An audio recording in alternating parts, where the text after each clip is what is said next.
Hi, everybody, and welcome back to DIYs with Sonja. If you're new here, I'm so glad you found me. Make sure you hit that subscribe button so you never miss a thing.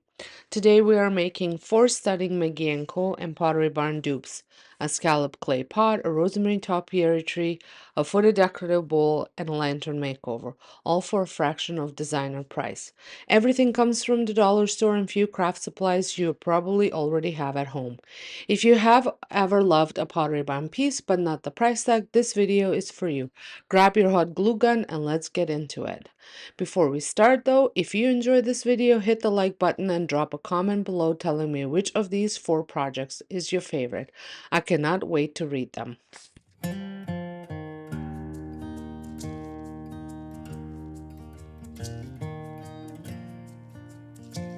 All right, let's jump into our very first project. And honestly, this one might be my favorite thing I've made in a long time.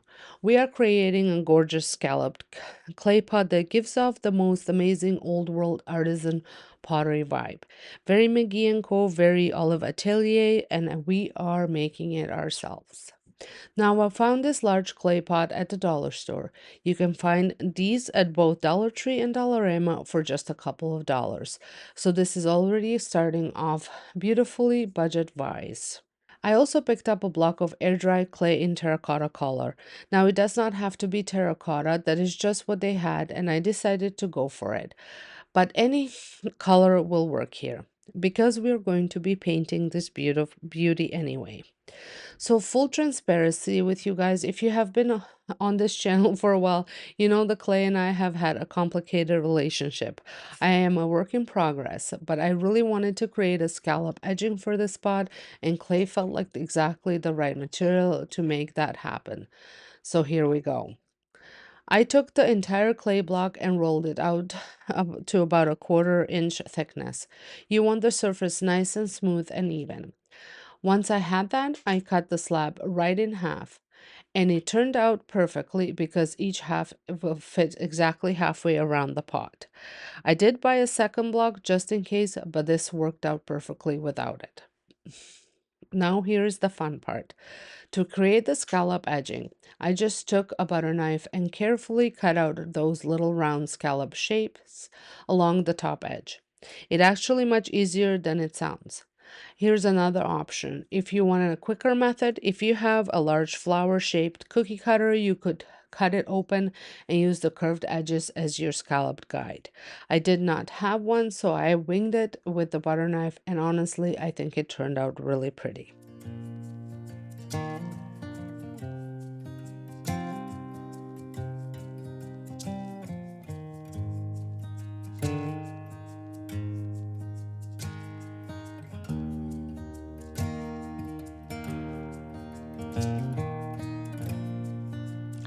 Once the scallop edge was cut, I used the straw to poke little holes into the circles along the edge. This adds such a beautiful decorative detail.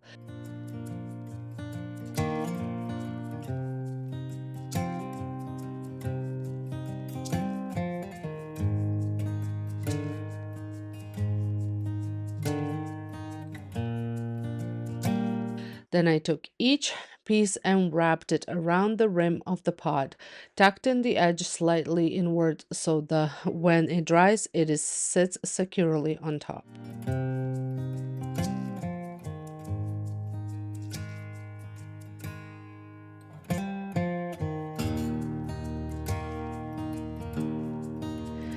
Now, I have read that you should cover air dry clay with the damp cloth while it dries, but honestly, that method has never worked well for me. I did a little more research and this time decided to just let air dry completely on its own without adding moisture. And it worked. It took about 24 hours to fully dry, and I just left it out in my workspace. No oven, no special conditions. The only place it cracked was right where I joined the 2 pieces together, but honestly, I think it adds to the character. It looks like a real antique pottery piece, which is exactly the vibe we are going for.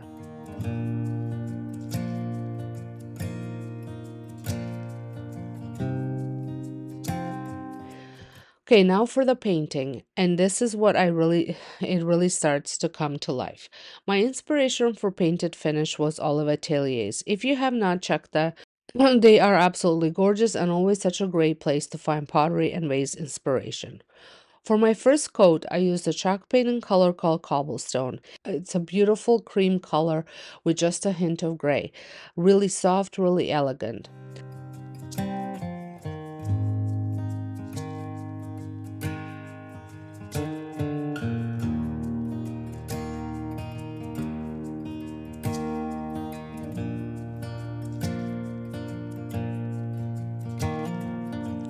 For the second layer, I brought in a silk paint in color Wharf. It is a deeper gray green, so earthy and beautiful.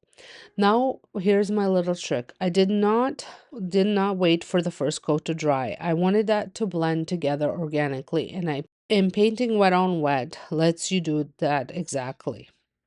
I put a little of the Wharf paint on a stir stick. I dabbed it on the paper to remove the excess and then use the paper towel to sponge the color all over the pot. Light dabbing motion, no heavy hand here. Then it came back with a little more cobblestone to blend everything together and bring back some of that soft base color. You guys, I think this turned out so pretty. It genuinely looks like an expensive piece of pottery. Oh, and little heads up, while I was painting, a piece of the scalloped edging broke off, but it broke off cleanly in one piece, so I was able to glue it right back on. No stress. And that is our scalloped clay pot. But actually, don't go anywhere because this pot is not done yet. It plays a starring role in our next project. All right, project number 2, and this one was so fun to make. We are creating a rosemary topiary tree. If you have been on TikTok or Instagram lately, you have definitely seen these little topiary trees having a major moment. Everyone was picking them up at Home Depot, and they are so cute. Now, I went to several Home Depots trying to find a rosemary topiary, and all they had were olive trees and boxwood topiaries. Both really pretty, but I had my heart set on the rosemary look. So I decided I'm going to make my own. And since I was making it myself, I went ahead and made a little larger than ones I was seeing everywhere online. Why not, right? Also, this is important. Mine is not going to be real, which honestly I'm choosing to see as a feature, not a bug. The real ones are gorgeous, but I would probably manage to kill one within a few weeks. My version I can keep forever. Now, I also want to mention McGee & Co. does carry rosemary trees. They're beautiful, but they are also a bit of an investment. A small one on sale runs around $40, and a large one is regularly priced at $95, on sale for $67. I will link those below if you want to the real thing, but my version came in about $25, and mine is actually closer to size of the large one. Here's what you'll need: a styrofoam ball. I got mine at Michael's with the coupon. Dollarama was freshly out of size I needed. A sturdy stick from the garden and a fall rosemary stems. I picked mine up at Dollarama at $3 each. I ended up using about four of them to fully fill the ball. Off camera, because thought my camera was on and it was not. Um, I painted the styrofoam ball in green paint called Briar Patch. It's a really nice natural looking green. This step matters because when you're gluing your rosemary stems on, if there are any little gaps where the stems don't quite fill in, you are going to see green underneath instead of white. It just blends so much more seamlessly. I also poked the garden stick straight through the center of the ball to create the trunk of our little topiary. I took apart the 4 rosemary bundles to get individual stems. Then I used a pen to poke small holes in the styrofoam ball and hot glued each stem in its hole. After the first few, I started trimming the little ends of the stems slightly shorter. It helps them sit closer to the ball and give you a much tighter, fuller look with fewer gaps. This step took me about an hour to complete the whole bowl, and I am not going to walk you through every single step. You would be here all day, but I will show you enough to get the idea, and I promise it is very meditative once you get into a rhythm.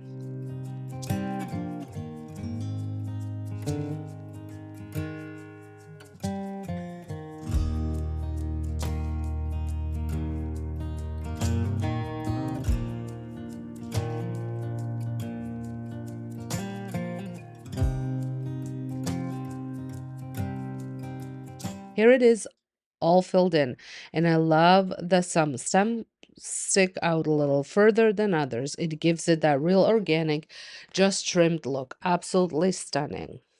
Now here's where our scallop pot comes back. I cut a styrofoam block to fit snugly inside the pot, added the glue to the bottom to hold it in place, and I poked a hole through the center to hold our topiary stick. A little more hot glue in the hole, and there it goes, right in, sturdy and secure.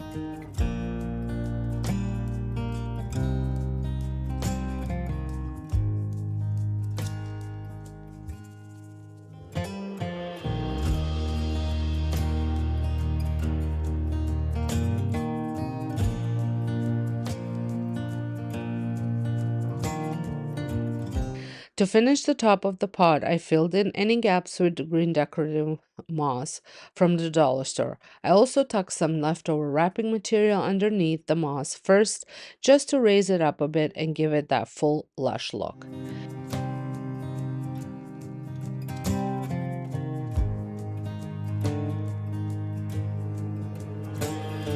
And there she is, our rosemary topiary tree sitting beautifully in our home made scalloped clay pot. It totally gives off the McGee and Co magic, but at a fraction of the cost. I am absolutely in love with how this turned out. Okay, project number 3, and this one is so clever, you guys. Pottery Barn and so many other stores right now carry these beautiful footed bowls. They're so pretty and such gorgeous statement pieces, but the price tags, they range from $74 all the way up to 194 depending on the size. Even on the clearance with an extra 20% off, you're still looking at anywhere from 47 to 123. I made mine for under $10. I picked up 2 plastic bowls at Dollarama. One cost $1.50 and the other one was $3.50. If you shop at Dollar Tree, you might be able to get 2 of these for $1.75 each and save a little more. I removed the price stickers and then flipped the smaller bowl upside down and hot glued it to the bottom of the large bowl. And just like that, we have a footed bowl shape. Now here's the part that makes this look like a real ceramic piece. I mixed about half a cup of sea spray to some paint to create a thick textured mixture. I probably added about half a cup of paint. You want it to be this consistency of a thick brownie batter. Not too runny, not too stiff. This is going to give us that gorgeous terracotta ceramic texture finish. If you do not have sea spray at home, baking soda works beautifully as a substitute. Very similar texture.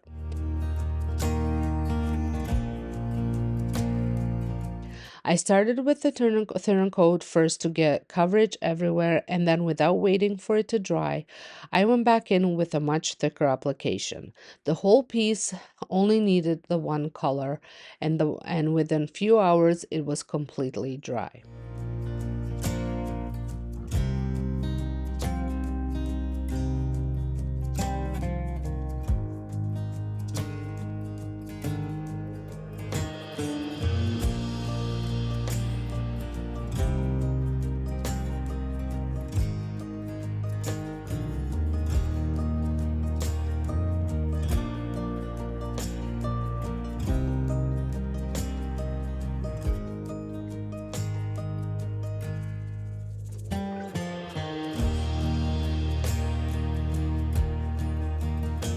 You guys, it looks so incredibly styled on a coffee table with some artichokes alongside of it. Those artichokes also came from Pottery, by the way, a little treat to myself. But the bowl itself, under $10 all day long. And last but definitely not least, our lantern makeover. I thrifted this absolutely beautiful heavy-duty lantern at Value Village for just $12.99. The shape of it, the weight of it, I was so drawn to it. But the color, not so much. It needed a little love. My inspiration came straight from the Pottery Barn website where they carry lanterns at much higher price point. One quick thrift find and a can of spray paint, and we're going to get the same look. Before anything else, give your thrifted piece a really good cleaning. You want a clean surface for the paint to adhere properly. This step makes a huge difference in the final result. The key is always use light, thin coats. Never try to go full coverage in one pass. You will end up with drips and nobody wants that. Instead, keep a steady hand and do several light passes over the whole piece. Make sure you move yourself on the lantern around or the lantern around so you are getting into all the nooks and crannies underneath, in the corners, everywhere. I did multiple light coats, letting each one tack up slightly before adding the next. And the result is gorgeous, smooth, even, and really professional looking.